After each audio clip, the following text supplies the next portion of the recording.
Hello, my name is Peter Boza. I work with Vision Analytical, and today we're going to be going over some application notes regarding abrasive powders. So, as many people already know, abrasive powders are used in a broad array of applications, having to do with cutting, polishing, removal of materials, lapping, and the materials that are used in these either cutting wheels or sandpapers or polishing pastes are generally made of either natural or synthetic materials. Some of the more common materials that are used are listed here: silicon carbide, aluminum oxide. There's even some diamond materials that are sometimes used.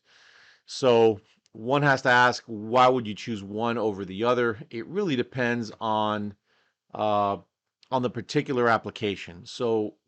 So depending on what material you're going to be grinding or cutting, the removal rate desired, the desired finish, that'll determine what material you use, but not only what material you use, but also the grit of the material. So grit is a way of measuring it's kind of a predictable way of knowing what removal rate you're going to be having from any particular abrasive material. Sandpapers come in all different types of grit. So generally, a lower grit means you're going to be much more larger particles, and you're going to have a faster removal rate, but it may leave scratches. The higher the number, generally the particles are smaller, but they will leave a smoother. It won't remove material as quickly, but it will leave a smoother finish. So what we're going to be doing today is going over how these abrasive powders, a series of different abrasive powders that we analyzed. We're going to be going over how they vary in size, but not only size, but also how they vary in shape as well. So the key point here to indicate is that again, grit size has a lot to do with the removal rate of the material. But if you think about grit size, it also has to do with the smoothness or the shape of the particles. If you can imagine, if these particles on sandpaper were very smooth and round, regardless of what size they were, if they were smooth and round, the removal rate would be very low. So it's not only a matter of size, which is something, again, very commonly done and analyzed in this industry, but it's also very important to monitor the shape of the particles. Again, because the shape of the particle, the roughness of the particle, smoothness is what's going to also help determine a lot of the removal rate properties. So when we talk about shape and we talk about size, again, the most common method for particle sizing in the industry right now is laser diffraction, and there are other sizing techniques as well. All of these sizing techniques are very good. They're very well accepted. However, they will report particles assuming that they are round. Okay, so that's just the way they are. They're indirect measurement techniques. The benefit of using shape as a complement to size is that shape is a direct measurement technique, not an indirect. It's a direct measurement technique.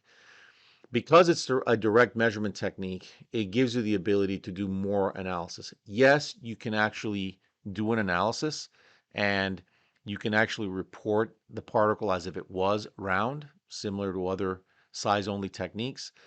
But because you have the image of the particle, because you're doing a direct measurement, you also have the ability of doing a lot more. You get the ability of looking at aspect ratios, opacity, smoothness, circularity, a broad range of different shapes.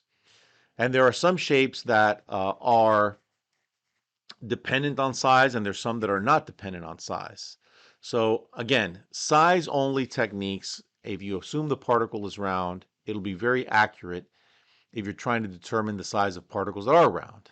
So for example, in this case, this 24 micron particle, if you assume and use a model that it's a round particle, you're going to get a fairly good understanding and predictability of how this particle is going to perform based on a histogram and a mean size. However, if you think about let's say this particle down here that's 18 microns, or this one that's also about 25, 26 microns, they're going to behave differently. They're going to not flow as well. If you think of the abrasive powders in this case, you can imagine that if this was an abrasive powder, this round particle or this rough particle, you would suspect that this rough particle will be able to give a better, more effective removal rate than this one. So that's why it's important to not only look at size only, but also shape. And in the case of abrasive powders, we're going to be talking about today, even though there's many different shape parameters that we can look at, what we will be looking at today is smoothness. So smoothness is a measurement of shape that's independent of size. So regardless of the size, smoothness is calculated on a value from 0 to 1, 1 being very smooth. So if you can imagine those same two particles that we were looking at earlier, this one has a smoothness of almost 1, right? But that this one has a smoothness of 0.5, very different from these two. So in order to do a proper measurement, and what we're going to be going over today, of size and shape, it's important to look at size, let's say in laser diffraction, if that's the most common way, but also use shape as a complement to that. So be able to determine not only the size of the grit, but also the smoothness to ensure the removal rate is going to be effective. Okay. So the testing we're going to be doing today is basically going to be with the Hydro Insight version from Vision Analytical. The Hydro Insight is a system that was developed for Malvern Mastersizer users. It is connected in line. So at the same time that we're doing an analysis on the Mastersizer 3000, we can also do at the same time the analysis on the Hydro Insight, all the shape analysis. And we're currently looking at a grouping of 5 different grits of powder. Again, as I mentioned earlier, the higher the number, the smaller the particles. The lower the number, the bigger the particles. So a 240 grit sandpaper, for example, um, would be a higher removal rate, more aggressive sandpaper or abrasive than a 1500. So what we're going to be going over is how these two techniques compared and how one can complement each other. So turning into just looking at size, the two techniques, even though they are different techniques, they are very comparable when it came to size. So size-wise, we have here the results from a Mastersizer 3000, where we got a D50 of about 36, and here we're getting a D50 of about 47. So because these particles are not round, perfectly round, and they're different techniques, I would suspect that there will be a little bit of a difference in the mean size.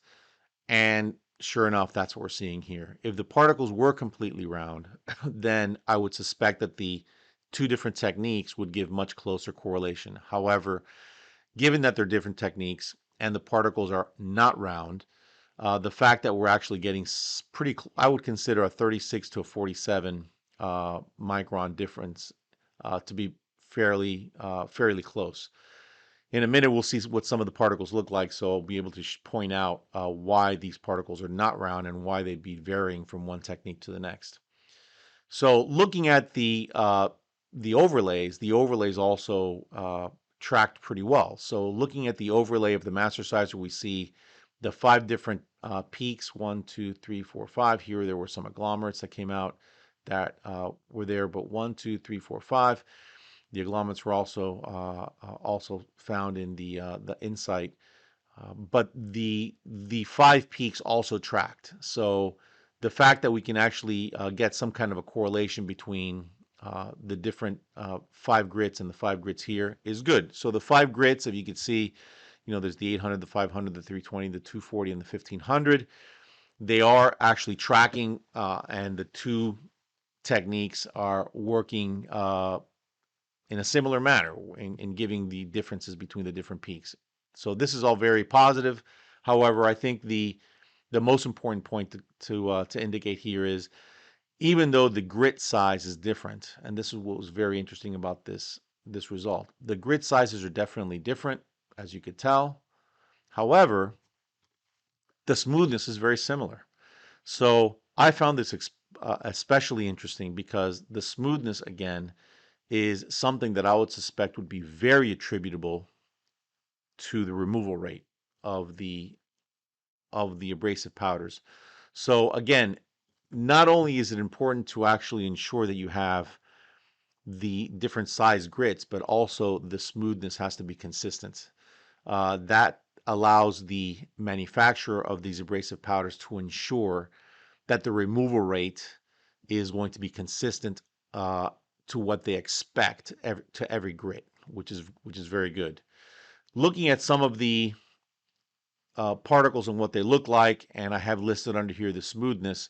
As you could tell, some of these particles are definitely not round. Again, that's why I suspect a little bit of a difference between a size only technique giving the size distribution of these powders and a dynamic image analysis technique giving a size of each one of these powders. But the takeaway point here again is not the fact that they're not equal as far as size goes. Again, they're different techniques. But the most important thing that I'd like to point out here is how important it is to not only just look at size of these abrasive powders, but also look at the shape of these powders, the smoothness of these powders. So again, I hope this helps. Again, this helps explain a little bit more about abrasive powders. I'm very impressed that we were able to get these different types of powders with the very similar smoothness, but obviously very different sizes. Switching over to the software real quick, just to give you some a little bit more information, not just the files on that presentation. I wanted to show just a couple things about these abrasives. So I'll pick this abrasive 240, which is the larger one. And obviously you could see all the different size of all the different measurements as far as size, shapes, pixel intensity. But again, the two that we were looking at the most really had to do with size, which could be a number weighted distribution or volume weighted distribution. Also, we looked at smoothness as well. There is circularity is another one we could look at, but these are the two that we primarily were looking at. To give you an idea of what these particles look like a little bit more in depth, we could look at all the thumbnail images. And again, just go through all the different 20,000 particles that were measured. Very easy to do to go through. But as you could see, again, very irregular in shape. Uh, as far as the smoothness, obviously this number underneath each particle is the diameter. We can change that to smoothness. But again, I'm trying to point out that these are definitely irregular particles, which again, not only size, but also the smoothness is going to be important for the removal rate and the performance of the abrasive powders. Let's close here. Another nice feature and something that helps us get a little bit more information of the performance of these particles is a correlation plot. So if we want to look at how one measure correlates to the other within this sample. So for example, we've been picking on equivalent circular area diameter, assuming the particle is round, and smoothness. We can actually do a correlation plot. And the fact that there are the majority of the population is very tightly controlled within this smoothness value and the size tells you that it is a very good method. However, these particles are ground down or milled that they do control very well, even though they're irregular in nature. They are controlled very well to meet a specific criteria. Typically, that's something you can actually do with sieving to be able to get rid of larger fractions and smaller fractions. But keep in mind, if you remember the thumbnails that we had, these particles are very elongated and very rough. They don't sieve very well. So the fact that we can actually see such a tight grouping of particles in this sample for smoothness and size is very impressive. So this is another tool that we can actually use to be able to look at just specific individual particles that are located. But again, the general the general the general point I'd like to indicate here is that it is a very tight grouping, which is very good. I'd like to thank everybody. If there's any questions, please let me know. I can be reached at peter@particleshape.com or just scan this QR code. If you have any questions, let us know. Thank you for your time.